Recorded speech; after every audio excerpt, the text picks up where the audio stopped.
The entire emergency room went silent the moment the CEO's hand cracked across the rookie nurse's face. "Get out, bitch!" he snapped coldly. "This hospital isn't a charity." Emma didn't argue, didn't even raise her voice. She simply stood there in her light blue scrubs, cheek burning, while security took her badge and shoved her toward the exit. Behind her, the elderly man she had just stitched up struggled to sit upright on the hospital bed. "You fired her for helping me?" he asked quietly. The CEO scoffed. "She treated you without payment. That nurse broke hospital protocol." The old man studied Emma for a long moment, then slowly reached into his jacket and pulled out a phone. "Understood," he said calmly into the receiver. 10 minutes later, the thunder of rotor blades shook the entire hospital building. A U.S. Navy helicopter descended into the front parking lot, scattering doctors and nurses toward the windows. The door slid open. A Navy SEAL commander stepped out, walking straight through the ER entrance. He scanned the room once, then asked in a voice that made the entire hospital freeze, "Where is the nurse who treated my veteran?" Before we begin, comment where you're watching from and subscribe if you believe real heroes often go unnoticed. Because that afternoon, a hospital realized they had just fired the wrong nurse.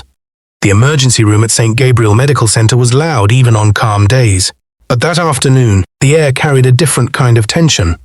Rain hammered the glass doors at the entrance, soaking the pavement outside while stretchers rolled in and out beneath flickering fluorescent lights.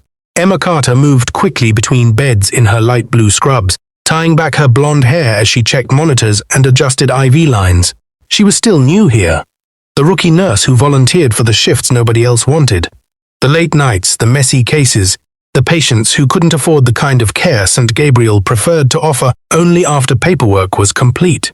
Some of the senior nurses thought she worked too hard for someone who'd only been there a few months. Others whispered that she had a habit of ignoring rules when a patient needed help. Emma never argued with them. She simply did her job, moving quietly from one bed to the next with the calm focus of someone who had seen worse places than a crowded emergency room. That afternoon seemed ordinary until the security guard near the entrance suddenly shouted for assistance. Through the sliding glass doors, a figure collapsed onto the wet pavement outside the hospital. A thin, elderly man in a worn military jacket had fallen hard against the concrete steps. One hand pressed against his head as blood ran down the side of his face. The security guard hesitated. Hospital policy required registration before treatment unless a physician declared the situation life-threatening. The man had no paperwork, no insurance card, no identification ready. Emma didn't wait for a supervisor to decide. She pushed the doors open into the rain and knelt beside him, her voice steady as she checked his pulse. The cut above his eyebrow was deep, the bleeding steady, and his breathing was uneven. "Sir, stay with me," she said softly, helping him sit upright. The security guard tried to stop her. "We can't bring him in without intake," he warned. Emma barely looked up. "Then call intake while I stop the bleeding." Within seconds, she had her arm under the man's shoulder and was guiding him inside, rainwater dripping from her sleeves as she pushed a wheelchair toward the wheeler nearest trauma bay. Inside the ER, a few nurses exchanged worried glances. Everyone knew the hospital's rules. No admission without billing authorization unless the attending physician signed off first. Emma didn't slow down long enough to think about the consequences. She cleaned the wound with practiced hands, stitched the laceration above the man's eye, and checked for signs of concussion. The old man never complained. He just watched her quietly while she worked, his grey eyes alert despite the blood running down his cheek. "You're lucky," Emma told him gently while finishing the last stitch. "Another inch and you'd have needed surgery." He gave a faint smile. "Lucky to land near a nurse who doesn't ask questions." Emma shrugged, placing a bandage over the wound. "You were bleeding. That's enough reason." Around them, the ER hummed with the usual noise of medical equipment and distant voices. For a moment, the small treatment area felt strangely calm. Then the doors slammed open again, and the atmosphere changed instantly. The hospital's CEO strode into the emergency ward like a storm breaking through a window, tall, expensive suit, sharp voice already echoing across the room before anyone could stop him. "Who authorized treatment for the man in bed 3? He demanded, his eyes scanning the staff like a searchlight. Nurses stepped back from their stations. A doctor cleared his throat but said nothing. Emma looked up from the chart she had just begun filling out and stepped forward. "I did," she said simply. The CEO stared at her as if she had just confessed to something criminal. "And who are you?" he asked. "Emma Carter, registered nurse." His lip curled slightly. The rookie. He glanced at the chart in her hands and then at the patient. There's no billing authorization, no intake file. No insurance record. Emma kept her voice level. He was bleeding. I stabilized him. The CEO's patient snapped instantly. That's not your decision to make. The room grew quiet enough that the beeping of a nearby heart monitor sounded loud. Staff members watched from behind their stations, unsure whether to intervene or disappear. The CEO stepped closer to Emma, his voice rising with every word. This hospital runs on procedure, not your personal charity project. Emma didn't move. He needed help, she replied quietly. That's what hospitals are for. A few nurses shifted uncomfortably. The CEO's face darkened. You think you're some kind of hero? He asked. Emma said nothing. The silence seemed to provoke him even more. People like you are a liability, he continued sharply. You break protocol, you risk lawsuits, and you embarrass this institution. He pointed toward the exit. You're done here. Your Emma barely had time to react before the CEO's hand lashed out. The slap echoed across the emergency room like a gunshot. Conversation stopped instantly. The security guards near the entrance froze where they stood. Emma's head turned slightly from the impact, but she didn't raise her voice or step back. Her cheek flushed red beneath the bright hospital lights. For a moment, the only sound in the room was the soft hum of fluorescent bulbs overhead. The CEO looked almost satisfied with the silence he had created. Get out, bitch, he said coldly. You're fired. The words hung in the air long after he finished speaking.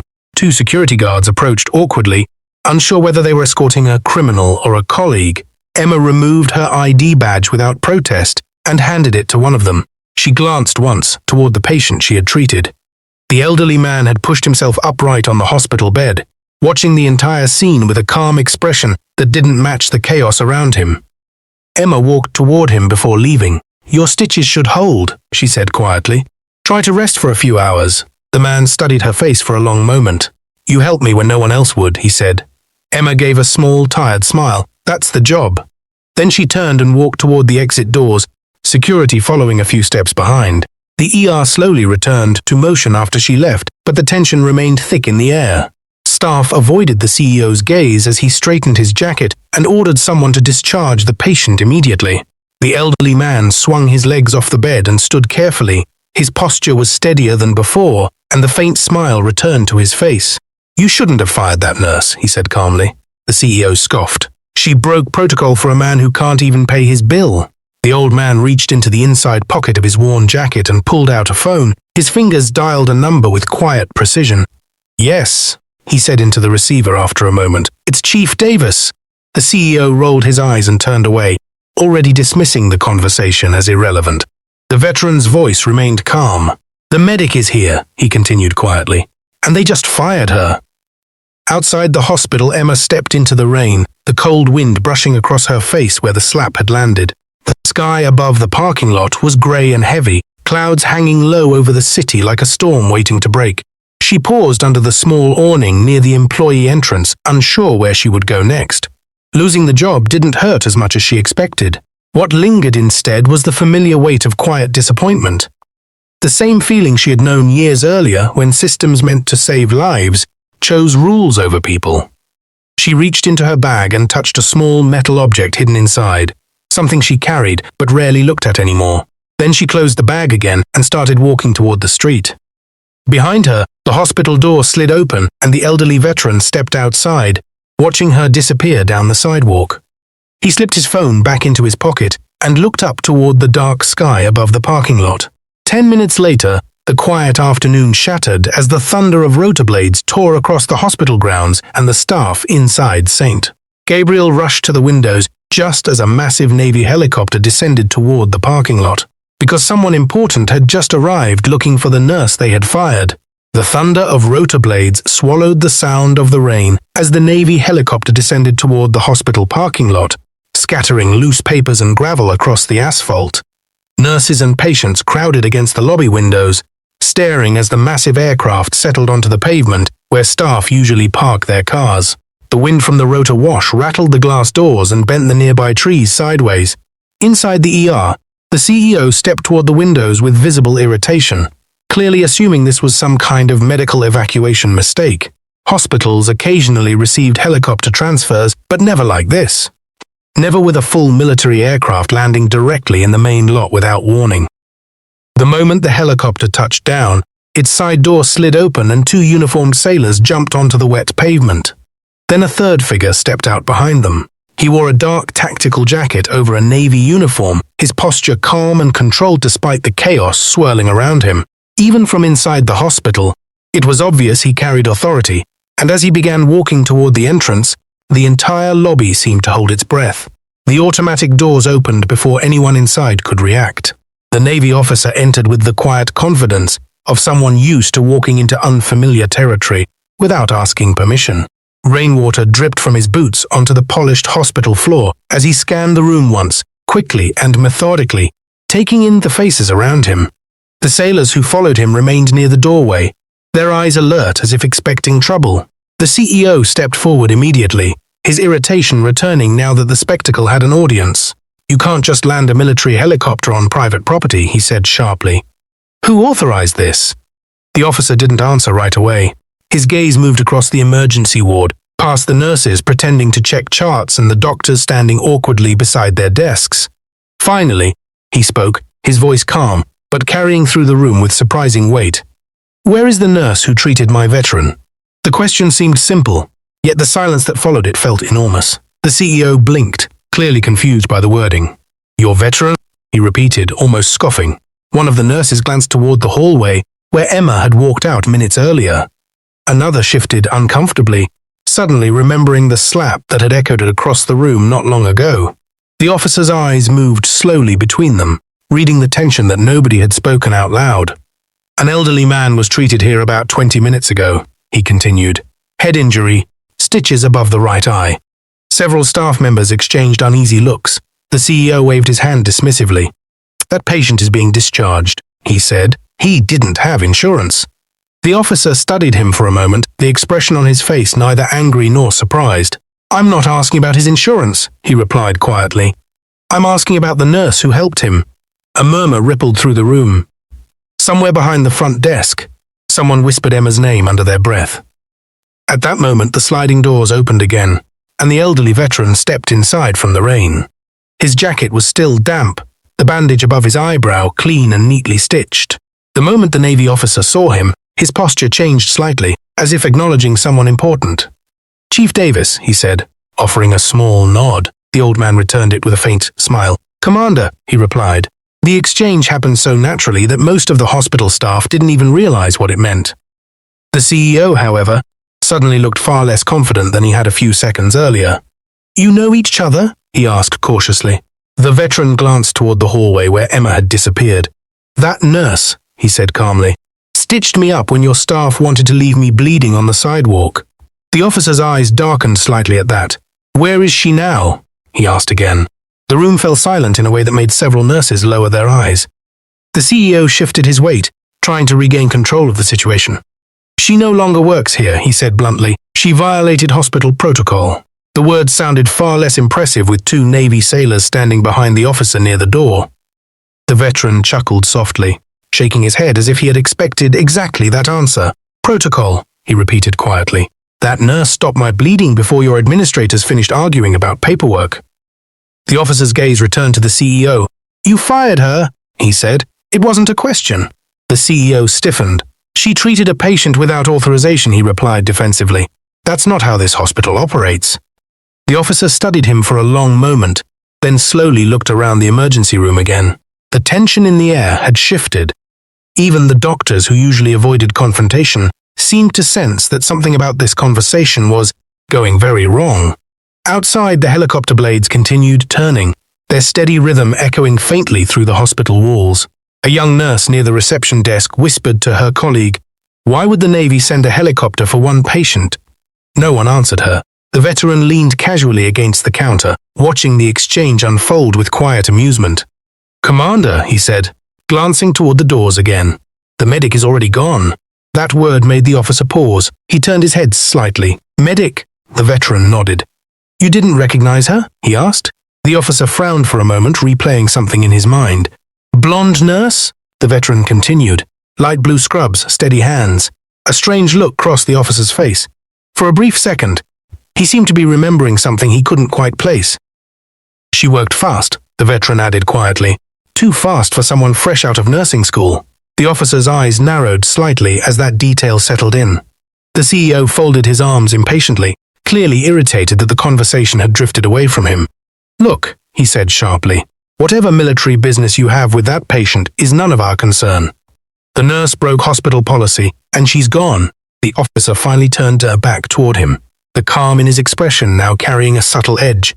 "And you're certain she's gone?" he asked. The CEO nodded firmly. "Security escorted her out 10 minutes ago. A few nurses shifted uncomfortably again." The officer glanced toward the glass doors where the rain continued falling outside. For a moment, he seemed to be calculating something. Then he turned to the veteran. "Chief," he said quietly, "did you catch her name?" The old man smiled faintly. "Emma," he replied. The officer repeated the name under his breath, almost thoughtfully, as if testing how it sounded. Before anyone could speak again, the officer took a few steps toward the doors, his eyes fixed on the rain-soaked parking lot outside. Something about the name had triggered a memory he couldn't ignore. He stopped just short of the entrance, then slowly turned back toward the veteran. "Did she say where she was going?" he asked. The veteran shook his head, just that she was doing her job. The officer nodded once, then looked toward the nurses gathered near the desk. "Which direction did she leave?" he asked. One of them hesitated before pointing toward the street. The officer didn't waste another second.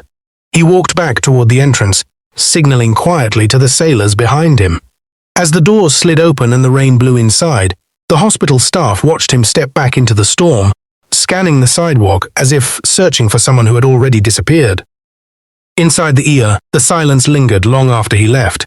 The CEO tried to laugh it off, though the sound came out forced. "Ridiculous," he muttered, turning away from the window. But the veteran remained standing at the counter, watching the officer outside with knowing eyes. Then he said something that made the room go quiet again. "You should never judge someone by their scrubs," he murmured.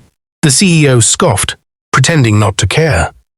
But several nurses looked toward the rain-covered street where Emma had walked away only minutes earlier because something about the way that Navy commander reacted to her name made it clear this story wasn't finished yet. And before the helicopter lifted off again, the commander was already scanning the street for Emma because he had just started to realize the nurse they fired might not be just a nurse after all. If you believe people should never be judged by their job title or appearance, comment "never judge" below, because the next thing that commander was about to discover would make the entire hospital regret what happened inside that. Rain continued to fall in steady sheets across the hospital parking lot. As the Navy commander stepped outside, the sound of the helicopter blades still rumbling overhead like distant thunder. The rotor wash whipped his jacket against his shoulders, while the two sailors behind him scanned the sidewalk leading toward the street. The commander's eyes moved slowly across the empty pavement, where the nurse had walked only minutes earlier. Something about the veteran's words kept repeating in his mind. She worked too fast. In hospitals, speed meant experience. And the way Chief Davis had described the treatment didn't sound like the work of a rookie nurse learning on the job. It sounded like the kind of field stabilization he had seen only from trained combat medics. The commander took a few steps toward the edge of the lot, rain striking his face as he studied the nearby intersection. For a moment, he almost convinced himself it was coincidence. Then the name echoed again in his thoughts. Emma, and a memory surfaced that made him stop cold. Inside the hospital lobby, the staff had gathered near the windows again, watching the scene unfold through the rain-streaked glass. The CEO stood among them, trying to maintain the same confidence he'd shown earlier, though his expression had tightened noticeably.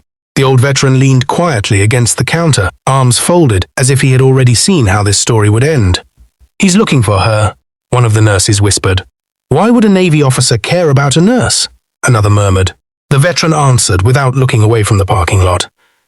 "Because sometimes the quiet ones are the ones who've seen the most." The comment seemed to linger in the air.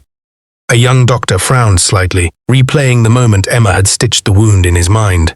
She had worked with unsettling precision, clean, quick, efficient, almost like someone who had done it under far worse conditions than a hospital. Emergency room. Outside, the commander reached the sidewalk just as a gust of wind sent rain sweeping across the street.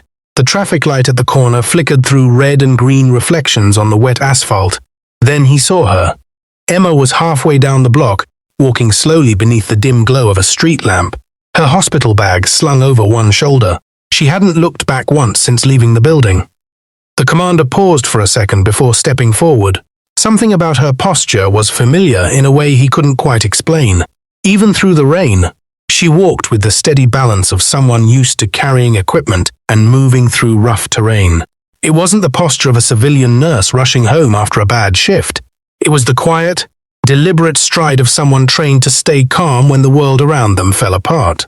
The commander quickened his pace. Emma heard the footsteps behind her before she turned around. Years of instinct had taught her to notice small sounds, even in the middle of noise.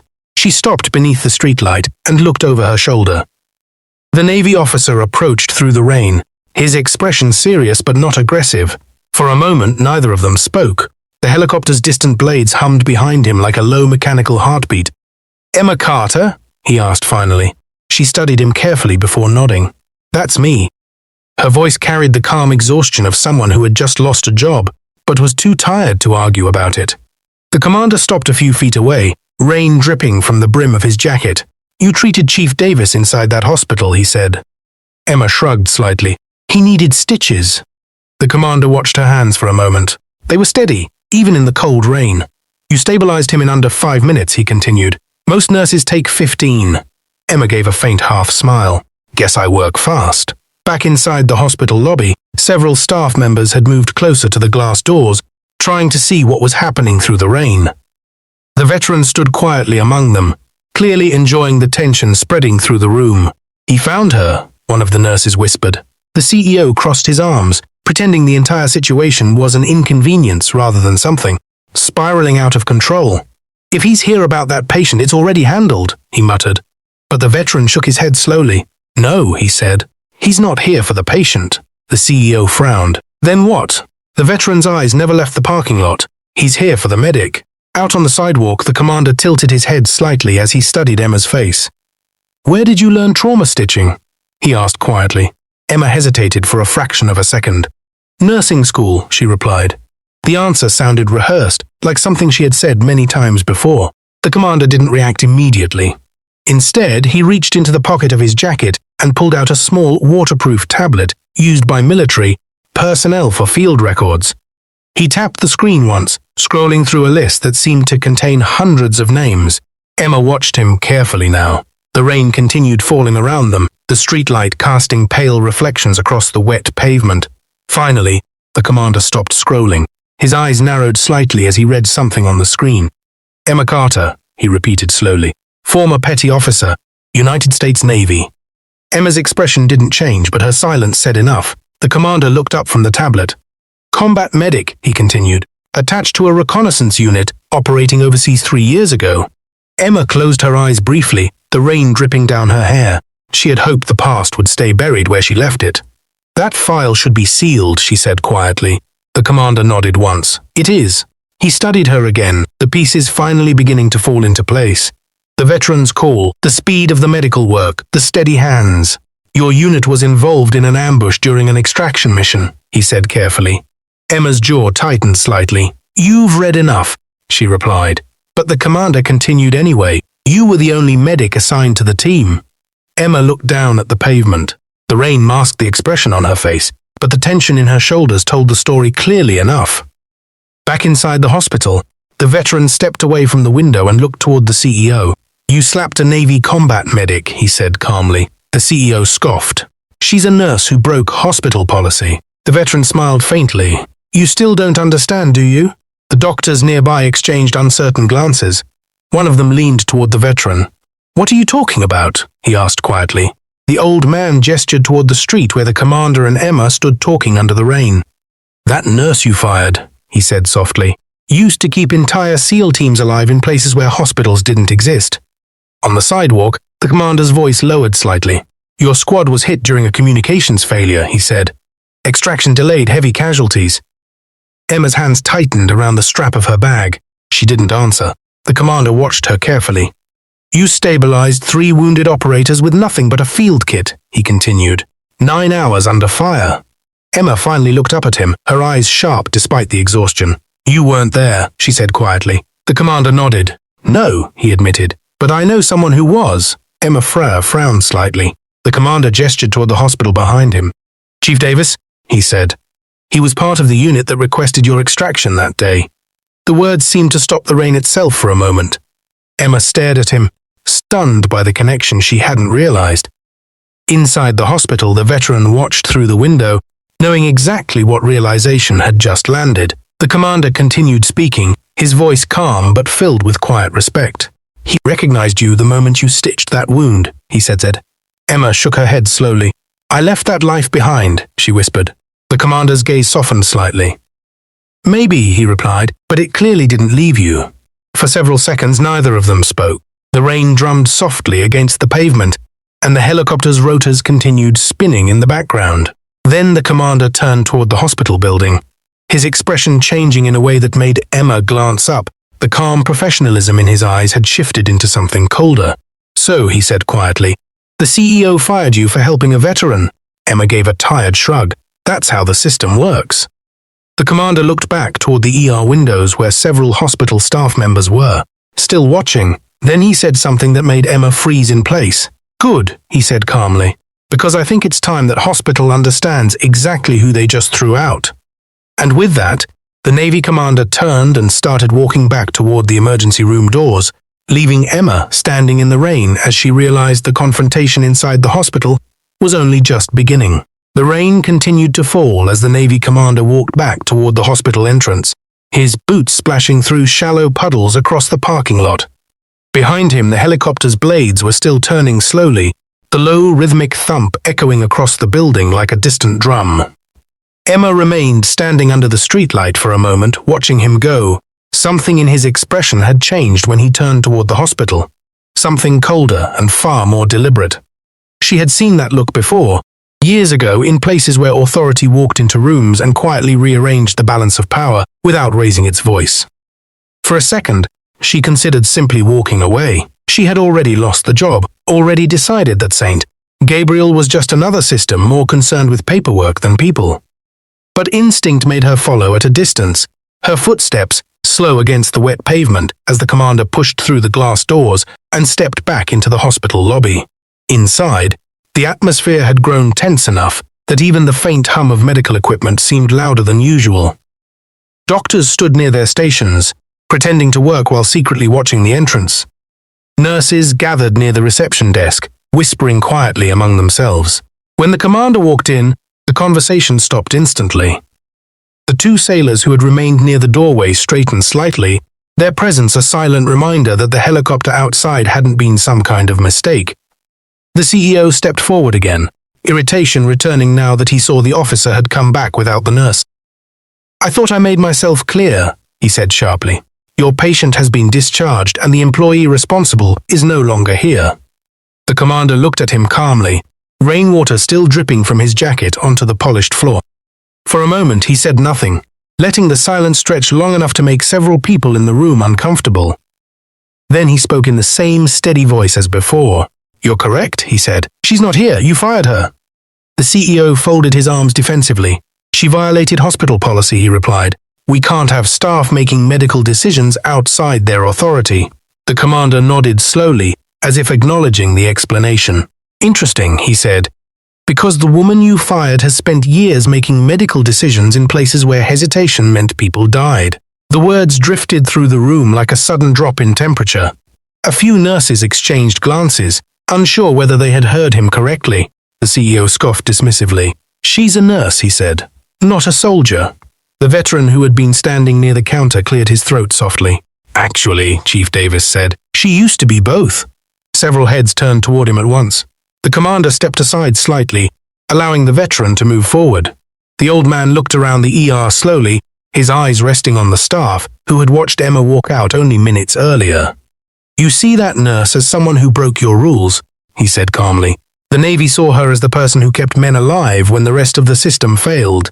The CEO laughed under his breath, though it sounded less confident now. "You're exaggerating," he said. The commander reached into his jacket pocket and removed the small military tablet again. The glow from the screen reflected faintly across his face as he turned it toward the CEO. "Petty Officer Emma Carter," he read aloud. "United States Navy combat medic assigned to a reconnaissance support team." The room fell completely silent. One of the doctors leaned forward slightly. trying to read the text on the screen from across the desk. The commander continued speaking. 3 years ago, her unit was caught in an ambush during a communications failure. Extraction was delayed for hours. He paused briefly, letting the weight of the story settle in the room. She treated multiple casualties with a field kit while under fire. The nurses listening near the reception desk seemed stunned by the sudden shift in the story they thought they understood. The CEO shook his head impatiently. "That has nothing to do with this hospital," he said. The commander looked up from the tablet slowly. "Actually," he replied, "it has everything to do with it." His gaze swept across the room, resting briefly on the doctors who had watched Emma work earlier that afternoon. "Because the same woman who kept a wounded team alive in the desert walked into your emergency room and did exactly what she was trained to do, stabilize a bleeding patient before it was too late." A murmur passed quietly through the staff gathered nearby. Some of them remembered how quickly Emma had worked. Others remembered the moment she had calmly ignored the security guard and pulled the injured man inside. The pieces of the story were beginning to connect in a way that made the earlier humiliation feel very different now. Chief Davis leaned against the counter again, folding his arms comfortably, as he watched the CEO struggle to process the information. "When she stitched that wound," the veteran said, gesturing toward the bandage above his eyebrow. "She did it faster than most field medics I've seen." The commander nodded slightly. "That's because she's done it under worse conditions," he added.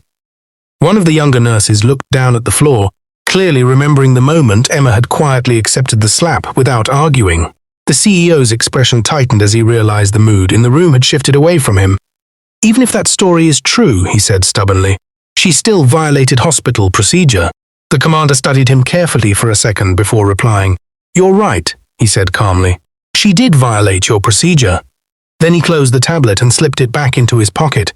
"She prioritized a patient's life over paperwork." The words seemed to echo in the ER. No one spoke for several seconds. Even the CEO appeared unsure how to respond. The commander stepped closer, lowering his voice slightly, but not enough that the staff nearby couldn't hear him. "You slapped a combat medic," he said quietly. "A medic who walked away from the military after losing her entire team in an ambush." A few people in the room gasped softly at the detail. The commander's tone remained controlled, almost clinical. "She left that life behind because she believed helping people in a hospital would be easier than watching them die in a battlefield." His eyes shifted briefly toward the glass doors where Emma had walked out earlier. Apparently, she was wrong. Outside, the helicopter blades continued to spin slowly in the rain, the sound drifting faintly through the hospital walls. The commander glanced toward the entrance again, before turning back to the staff gathered around him. "The Navy didn't send that helicopter here to create a scene," he continued. "It came because a retired chief petty officer called and said the medic who once saved his life had been thrown out of a hospital for doing her job." The veteran nodded quietly in agreement. Around them, several nurses looked visibly uncomfortable. A doctor near the back of the room finally spoke up. "Where is she now?" he asked. The commander gave a small shrug. "Walking away from this building," he said. For a moment, the CEO seemed ready to argue again. Then he glanced around the room and realized no one was looking at him the same way anymore. The authority he had used earlier now felt fragile in comparison to the quiet respect the commander carried without raising his voice. Chief Davis walked toward the door slowly, pausing beside the officer before stepping outside into the rain again. "Some people don't need titles to prove who they are," the veteran said softly. The commander nodded once. Through the glass doors, they could see Emma standing near the corner of the street again, unsure whether she should leave or come back. For the first time since the confrontation began, the commander allowed himself a faint smile.